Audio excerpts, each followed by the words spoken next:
нашу работу. Слово министру иностранных дел Индии. Пожалуйста.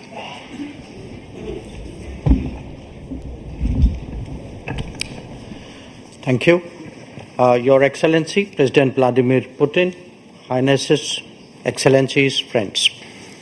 It is my honor to represent Prime Minister Narendra Modi at the BRICS outreach segment. I convey his greetings to all of you. Let me join colleagues in thanking President Vladimir Putin for the excellent arrangements and the warm hospitality. Excellencies, we face the paradox that even as forces of change have advanced, some long-standing issues have only become more complex. On the one hand, there is the steady diversification of production and consumption. Nations that attained independence from colonialism have accelerated their development and socio-economic progress. New capabilities emerged, facilitating the harnessing of more talent. This economic, political, and cultural rebalancing has now reached a point where we can contemplate real multipolarity. The BRICS itself is a statement of how profoundly the old order is changing. At the same time, many iniquities of the past also continue. In fact, they have assumed new forms and manifestations. We see that in the access to developmental resources and modern technology and efficiencies. Let us also recognize that the benefits of globalization have been very uneven. Adding to all that, the COVID pandemic and multiple conflicts have aggravated the burdens borne by the global south. Concerns of health, food, and fuel security are particularly acute.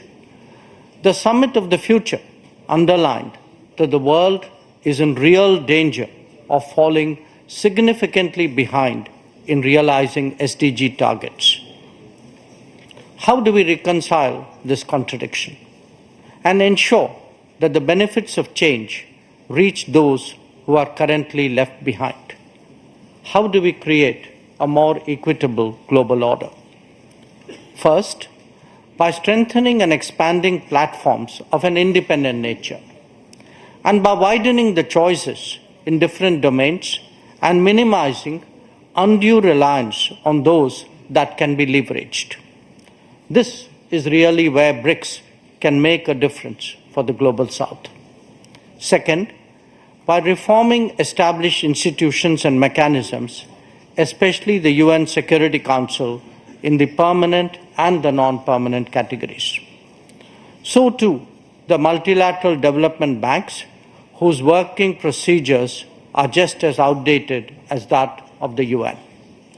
India initiated an effort during its G20 presidency, and we are glad to see that Brazil is taking it forward. Third, by democratizing the global economy through creating more production hubs. The COVID experience is a sharp reminder of the need for more resilient, redundant, and shorter supply chains. For essential needs, every region legitimately aspires to create their own production capabilities. Fourth, by correcting distortions in global infrastructure that are a legacy from the colonial era. The world urgently needs more connectivity options that enhance logistics and mitigate risks. This must be a collective endeavor for common good with utmost respect for territorial integrity and sovereignty. And fifth, by sharing experiences and new initiatives. India's digital public infrastructure, its unified payment interface, the Gati Shakti infrastructure all hold a larger relevance. The International Solar Alliance, the Coalition for Disaster Resilient Infrastructure, the Global Biofuel Alliance, Mission Life, and the International Big Cat Alliance are similarly initiatives of common interest.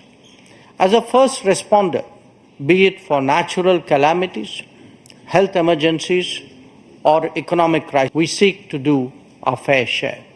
Excellencies, addressing conflicts and tensions effectively is a particular need of the day. Prime Minister Modi has emphasized that this is not an era of war. Disputes and differences must be settled by dialogue and diplomacy. Agreements, once reached, must be scrupulously respected.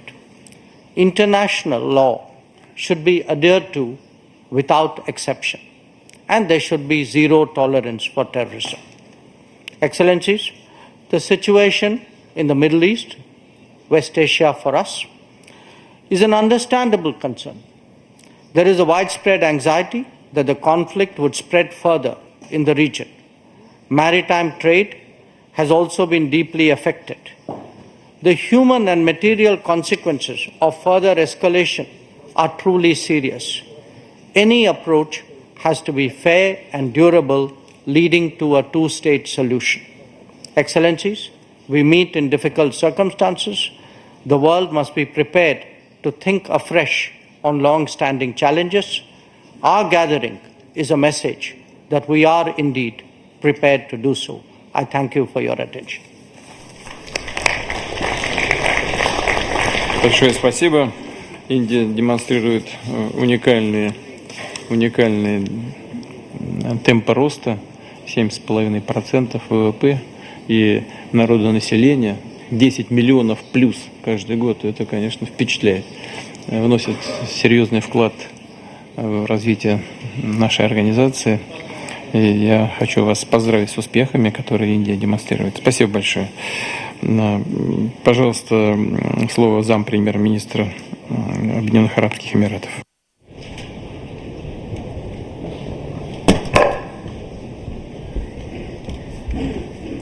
أصحاب الفخامة والسمو سيدات